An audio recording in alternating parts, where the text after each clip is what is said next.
क्या आप हमेशा थकान महसूस करते हैं, हड्डियों में दर्द रहता है, मूड खराब रहता है, इम्यूनिटी कमज़ोर रहती है? अगर इस तरह के सिम्टम्स आते हैं तो इसका मतलब विटामिन की कमी हो सकती है। सूरज की किरणों से मिलने वाला अमृत, जीवन का अमृत विटामिन डी। आयुर्वेद और एलोपैथ आधुनिक विज्ञान दोनों ही विटामिन डी को महत्वपूर्ण मानते हैं। इसे सनशाइन विटामिन भी कहा जाता है। इसकी कमी से बहुत सारे लक्षण हमें देखने को मिलते हैं और इसे प्रकृति के द्वारा ही बढ़ाया जा सकता है।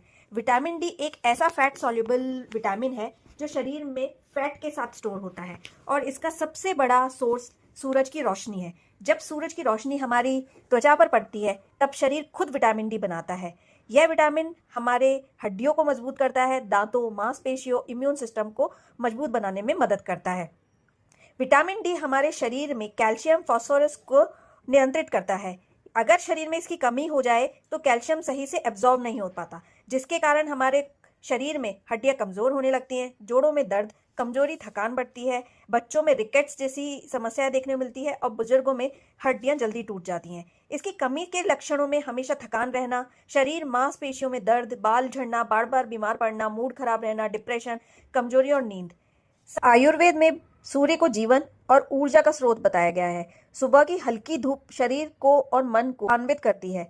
सूर्य शरीर की अग्नि को संतुलित करता है, ऊर्जा और इम्यूनिटी को बढ़ाता है, शरीर की धातुओं को पोषण देता है। विटामिन डी के प्राकृतिक स्रोतों में धूप, अगर हम सुबह की 7 से 9 बजे की बीच की धूप अगर 40 से 45 मिनट डेली लेते हैं तो हमें कभी भी विटामिन डी की कमी को फेस नहीं करना पड़ता। साथ ही हमारी हड्डियों को मजबूत करने में मदद मिलती है। भोजन के रूप में हम दूध, दही, घी, मशरूम, अंडा, फिश, तिल, बादाम आदि से विटामिन डी ले सकते हैं। ज़्यादा सप्लीमेंट लेने से हमारी किडनी पे असर पड़ सकता है, इसलिए अगर आप बाहरी रूप से विटामिन डी ले रहे हैं तो डॉक्टर की सलाह के अनुसार ही लें, क्योंकि विटामिन डी के बढ़ने से हाइपर कैल्सीमिया हो सकता है जो हड्डियों पर बोझ बढ़ा देता है, किडनी पर बोझ बढ़ा देता है। गहरे रंग के त्वचा वाले लोगों को विटामिन डी की ज़्यादा ज़रूरत पड़ती है, इसलिए गहरी त्वचा वाले लोगों को अधिक धूप चाहिए होती है। बढ़ती उम्र में विटामिन डी की ज़्यादा ज़रूरत होती है। साथ ही बच्चों की अगर हड्डियां टेढ़ी मेढ़ी की समस्या यानी रिकेट्स जैसी बीमारी हो रही है तो उस समय पे भी विटामिन डी की कमी हो सकती है।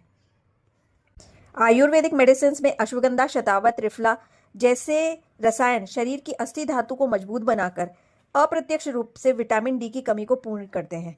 हम घरेलू उपचार करें तो उसके अंदर हम सूर्य नमस्कार इसीलिए किया जाता है, इससे हमें भरपूर मात्रा में विटामिन डी मिलता है। अगर सूर्य की रोशनी में किया जाए जो सन रेज एब्जॉर्ब होंगी वो विटामिन डी बनाने में हेल्प करती है। संतुलित आहार लें, तनाव को नियंत्रित करें।